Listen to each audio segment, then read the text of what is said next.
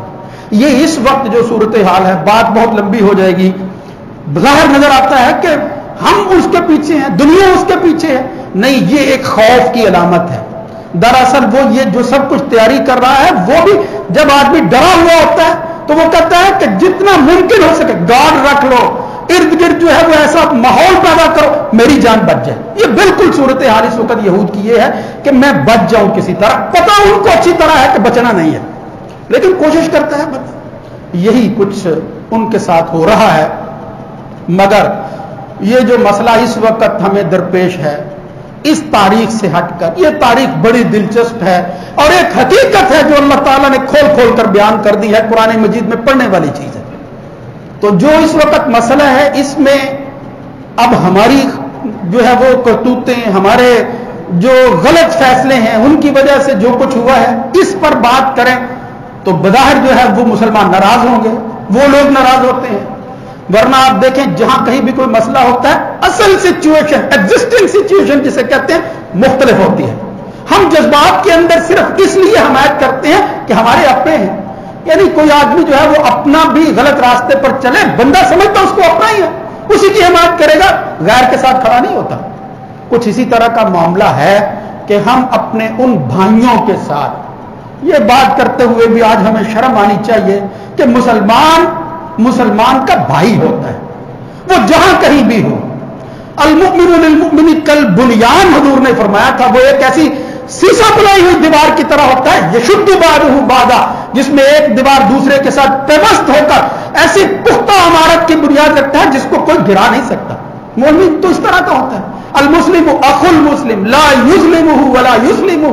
لیکن میرے بھائیو، یہ صرف پڑھنے سننے کی حد تک کی باتیں رہ گئی ہیں، یعنی یہ ہمارے لیے اللہ حجتیں تمام کر رہا ہے کہ ان کے ساتھ بھی یہی کچھ ہوا. ذرا اپنے کرتوت دیکھو. اگر تم نے اصلاح نہ کی، خدا نہ خواستہ کہیں انجام کے طور پر، وقتی طور پر ہی صحیح، تم اس سزا کے حقدار نہ بن جاؤ جو اللہ نے ایسی قوموں کے لیے تیار کی ہے. اصول اور قانون اللہ کا بدلتا نہیں ہے.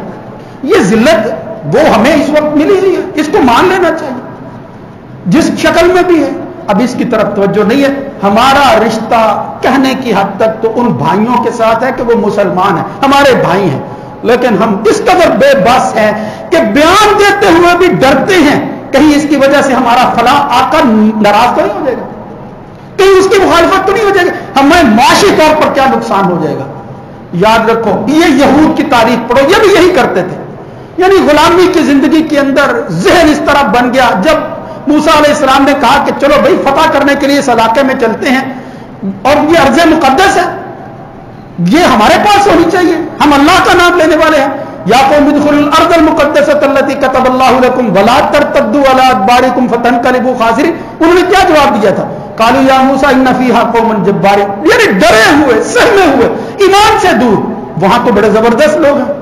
جب تک قالوا یا موسیٰ انا لن ندخلها ابدا ما داموا فیہا، ان کو وہاں سے نکال دو پھر ہم وہاں داخل ہو جائیں گے. بھئی جب ان کو ہی نکال دینا ہے پھر تم نے کیا کرنا ہے؟ لن ندخلها ابدا ما، اور پھر یہ بدبخت کیا کرتے رہے؟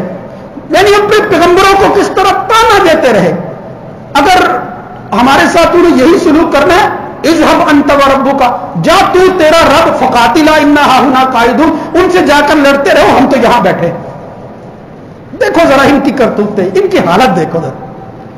پھر ان کے ساتھ جو ہے وہ جو کچھ ہو رہا ہے، اللہ کا فیصلہ بالکل بھائیو درست ہے، وہ تو آخر کار ہو کر رہنا ہے. لیکن اس وقت صورتحال یہ ہے کہ ہم جس مغلوبیت کی زندگی گزار رہے ہیں اس میں اللہ نے ان سے بڑھ کر ہمارا امتحان لیا ہے.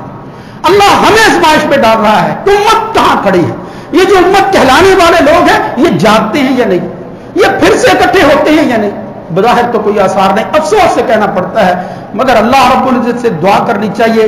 اور ہمارے مذہبی جذبات جو اس سے وابستہ ہے، یہ مسئلہ مذہبی اعتبار سے کس طرح مسلمانوں کا ہے، مسلمان دعوے دار کیسے ہیں، یہ بڑی لمبی بات ہے. اور حقیقت یہ ہے کہ یہ آج مسلمانوں ہی کے ہاں ایک گروہ جو ہے وہ تو یہ کہتا ہے کہ نہیں یہ بھی حصہ انہی کا ہے، لہذا انہی کو دے دینا چاہیے. مذہبی اعتبار سے بھی مسلمان دو گروہوں میں شامل ہو گئے ہیں. بس میں یہ آپ کو اشارہ کر دیتا ہوں کہ مسئلہ اب یہ ہے کہ اس علاقے کے اندر وہ جہاں ملک نام کا ایک علاقہ اسرائیل بن گیا ہے، اور اتفاق سے وہ انہی سن کے قریب اسی سال بنا، قریب سن 48 کے اندر، کہ جہاں یہ ملک جو ہے وہ بنا. دو ملک جو ہے وہ کسی نظریے پر جو ہے وہ قائم ہوئے ہیں. ایک ہمارا یہ ملک ہے اور پھر ایک وہ تھا. اب وہ کس طرح اس کو اپنے نظریے کے مطابق جو ہے وہ آگے بڑھا رہے ہیں، ہم کیا کر رہے ہیں، یہ بھی سوچنے کی بات ہے. اور پھر جو کچھ ہونا ہے اس کو اسی تناظر میں دیکھتے رہیں. جو آدمی جو سلوک کرتا ہے اللہ تعالیٰ اس کی کوشش کے مطابق نتائج جو ہے وہ دکھا دیتا ہے. اس لیے اللہ رب العزت سے دعا کرنی چاہیے کہ ہمیں پہلے تو اس حقیقت کے قریب لائے، پھر کوشش کرنے کی توفیق نصیب فرمائے.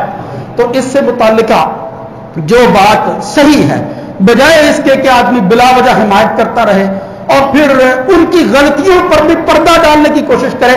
اب اس وقت جو کرنے کا کام ہے، اور شریعت ہمیں جس کی اجازت دیتی ہے، یعنی اجازت بھی ملنی چاہیے کہ کیا ایسے لوگوں کی مدد کرنی چاہیے یا نہیں، وہ یہ ہے کہ اس وقت وہ ارض مقدس، وہ شام اور اس کے ارد گرد کے علاقے جس میں سے یہ ایک علاقہ ہے، اور خاص طور پر بیت المقدس، القدس شریف جسے کہتے ہیں، یہ بھی میں انشاءاللہ کسی وقت بیان کروں گا کہ مسلمانوں نے اس القدس شریف کے نام سے بھی ایسی بدعتیں جاری کر لی ہیں.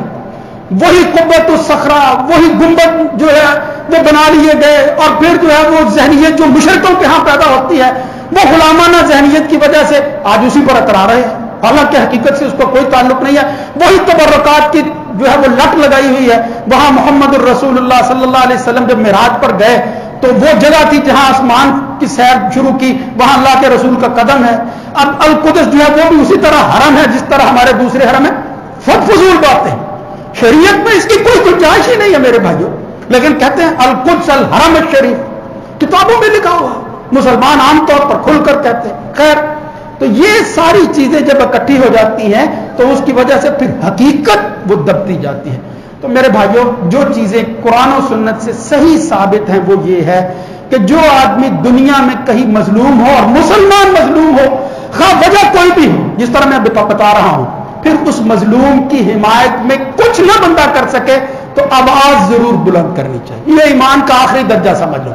لا يحب اللہ الجہر بالسوء من القول، برا کلمہ کہنے کی اللہ اجازت نہیں دیتا، پسند نہیں کرتا. الا من ظلم، ہاں اگر کسی پر ظلم ہو، یعنی کسی کو خدا نخواستہ اللہ کی بندگی کرنے کی اجازت بھی نہ ملے، گولیوں سے چھلنی کر دیا جائے، آہنی زنجیروں میں باندھ دیا جائے، یہ پھر مظلومیت ہے.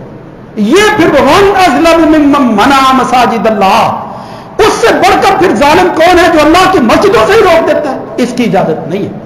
یہ خواہ جو بھی حالات ہوں، جس کی جو بھی اسباب ہوں، لیکن جب ظلم اس قدر بڑھ جائے، محمد الرسول اللہ صلی اللہ علیہ وسلم نے فرمایا تھا کہ اتقی دعوت المظلوم، جب آدمی پھر مظلوم ہو جاتا ہے پھر اللہ تعالیٰ اس کی غلطیاں نہیں دیکھتا، اس وقت کی صورتحال دیکھتا ہے کہ یہ مظلوم ہے. اب اگر وہ کسی دوسرے کی بجائے مجھے پکار رہا ہے فإنه ليس بينها وبين الله حجاب، پھر اللہ کے اور اس مظلوم کے درمیان تمام رکاوٹیں ختم ہو جاتی ہیں، پھر اللہ رکاوٹیں نہیں رہنے دیتا. تو ہم مظلوم ہیں، وہ بھی مظلوم ہے. اب کریں کیا؟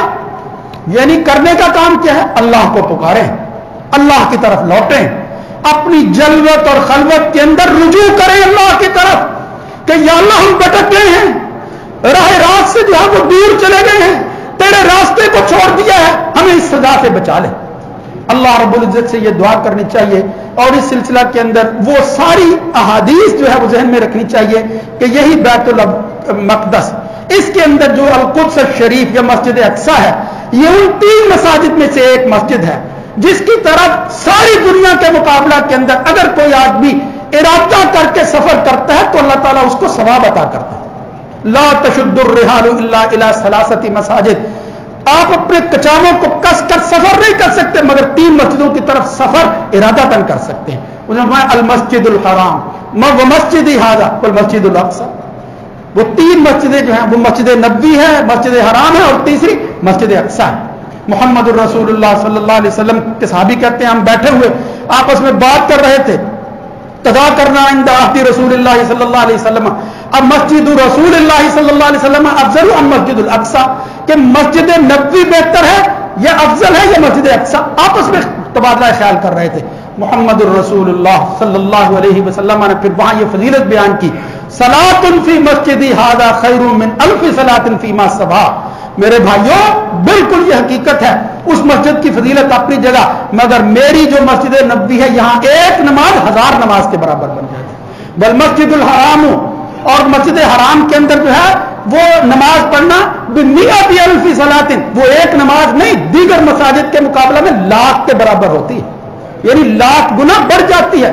وہاں نبی کریم صلی اللہ علیہ وسلم نے جو تیسری چیز بیان کی مسجد حرام سے، فرمایا والصلاۃ فی المسجد الاقصی وصلاۃ فی مسجد ھذا افضل من 4 صلوات فی، وہاں جو ہے وہ 4 گنا کم ثواب ہے. یہ صحیح روایت ہے، ورنہ ایک اور روایت آتی ہے جس میں نبی کریم صلی اللہ علیہ وسلم نے فرمایا الصلاۃ فی المسجد الاقصی افضل ب500 صلاۃ، یعنی وہاں 5 نمازوں کو جو ہے 500 نمازوں کا ذکر آتا ہے، 500 نمازوں کا. لیکن یہ جو روایت میں پیش کر رہا ہوں اس میں نبی کریم صلی اللہ علیہ وسلم نے جو فرمایا اس سے معلوم ہوتا ہے 250 نماز. صحیح بات جو ہے وہ یہی ہے کہ مسجد حرام میں 1,00,000، مسجد نبوی میں 1000، مسجد اقصی میں ارادہ کر کے سفر کر کے جو آدمی وہاں نماز پڑھتا ہے ایک نماز نہیں 250 نماز کا ثواب اس کو ملتا ہے. اس لیے زیارت کرنے کے لیے جانا، وہاں جو ہے وہ سفر اختیار کرنا اور پھر وہاں بیٹھنا، جس طرح ایک اور روایت طبرانی وغیرہ جو ہے وہاں آتی ہے، سنن نسائی میں بھی آتی ہے، نبی کریم صلی اللہ علیہ وسلم فرماتے ہیں حضرت سلیمان علیہ السلام نے جب اس کی تعمیر دوبارہ کی، یہ بھی تاریخ ہے کہ پہلے کس نے بنایا اس کو، بڑی باتیں ہیں اس حوالے سے، لیکن اس روایت میں آتا ہے کہ سلیمان علیہ السلام نے جس طرح تعمیر دوبارہ جو ہے وہ شروع کی تو بنانے کے بعد اللہ سے 3 چیزیں مانگی. وہ 3 چیزیں کیا تھی؟ حکمن یصادف حکمہ، یا اللہ مجھے ایسے فیصلے کی قوت عطا کر دے جو تیرے فیصلے کے مطابق ہو. یعنی سلیمان علیہ السلام دعا کرتے ہیں کہ میری بات اللہ کی بات کے جو ہے وہ مطابق ہو جائے. وَمُلْكًا لَا يَنبَغِي لِأَحَدٍ، یا اللہ میں دعا کرتا ہوں کہ مجھے ایسی بادشاہت عطا کر کے دنیا میں کسی کو اس طرح کی بادشاہت نہ ملی ہو. محمد الرسول اللہ صلی اللہ علیہ وسلم فرماتے ہیں اثنتان فقد اوتیہما، دو چیزیں جو سلیمان نے مانگی تھی اللہ نے اس کو دے دی ہیں، وارجو ان یکون اوتیہما الثالثہ، اور مجھے اللہ کے گھر سے امید ہے کہ تیسری چیز جو سلیمان نے مانگی ہے وہ بھی اللہ اس کو دے دے گا۔ اور وہ کیا تھی؟ جناب سلیمان نے علیہ الصلوۃ والسلام نے دعا کی کہ یا اللہ جو میری اس مسجد کے اندر سفر کر کے جس کو میں نے تیرے حکم سے تعمیر کیا ہے یہاں پہنچے نماز پڑھے تو اس کو اس نماز کے پڑھنے کی وجہ سے جہاں نماز کی فضیلت بھی بڑھا دیتا ہے، وہاں فرمایا کہ مجھے دعا کی کہ یا اللہ یہ چیز بھی عطا کر دے کہ جو بندہ اس مسجد میں نماز پڑھ کے واپس جائے تو اس کو اس مسجد میں نماز پڑھنے کی وجہ سے رجعت کیومی ولدتہ امہ، اس طرح کر دے کہ جس طرح آج کے بعد جو ہے وہ اسی طرح اپنی زندگی نئی شروع کرے جس طرح اس جہان میں آتے ہوئے بچہ نئی زندگی شروع کرتا ہے۔ یعنی جب انسان اس دنیا میں آتا ہے ماں کے پیٹ سے نکلتا ہے پاک صاف ہوتا ہے، تو فرمایا میں تیسری بات تجھ سے مانگتا ہوں کہ جو مسجد اقصی میں نماز پڑھے وہ واپس اسی طرح لوٹ جائے کہ جس طرح اس کے گناہوں کے اندر اس کی زندگی میں کوئی چیز جو ہے وہ بری شامل نہیں ہے، گناہ مٹ جائیں بالکل اسی طرح ہو جائے جس طرح وہ آج ہی ماں کے پیٹ سے پیدا ہوا ہے۔ یہ فضیلت بیان کی محمد الرسول اللہ صلی اللہ علیہ وسلم نے کہ سلیمان علیہ السلام نے یہ دعا کی تھی۔ یہی ایک وابستگی ہے مسلمان کی جس کو جھٹلایا نہیں جا سکتا، یہ وہ خواہش ہے جس کی تکمیل کے لیے آدمی وہ بے تابہ ہوتا ہے اور وہ ہر وقت کوشش میں رکھتا ہے کہ میں ان مساجد میں جاؤں، میں زیارت کے لیے مسجد حرام جاؤں، مسجد نبوی جاؤں اور اسی کے طرح مسجد اقصی کی زیارت کروں، لیکن اگر وہ غیروں کے قبضے میں ہو اور اس پر تسلط اس طرح کا جو ہے وہ پیدا کر دیا جائے کہ مسلمان کے لیے وہاں جانا ممکن نہ ہو، تو پھر میرے بھائیو کوشش اپنے جگہ پر، اور اگر کوشش کی ہمت نہیں ہے، نہیں بظاہر کچھ حالات، اس اللہ کو پکارو اور مظلوم بن کر پکارو اور دعا کرو، اور اس دعا میں سب شریک ہو کر آدمی جو ہے وہ حصہ بن جائے۔ اللہم انصر الاسلام والمسلمین، اللہم انصر الاسلام والمسلمین واخذل الکفر والکافرین، اللہم انصر من نصر دین محمد صلی اللہ علیہ وسلم وجعلنا منہم، واخذل من خذل دین محمد صلی اللہ علیہ وسلم ولا تجعلنا منہم، اللہم انصر الاسلام والمسلمین، اللہم انصر المظلومین، اللہم انصر المظلومین، اللہم اغفر للمؤمنین والمؤمنات وألف بین قلوبہم واصلح ذات بینہم، اللہم لعن الکفرة الذین یصدون عن سبیلک ویکذبون رسلک ویقاتلون اولیاءک، اللہم خالف بین کلمتہم، اللہم خالف بین کلمتہم وزلزل اقدامہم وزلزل اقدامہم وانزل بہم باسک الذی لا تردہ عن القوم المجرمین۔ اے اللہ غیب سے ہماری اور مسلمانوں کی امداد فرما۔ اقول قولی ھذا استغفر اللہ لی ولکم ولسائر المسلمین۔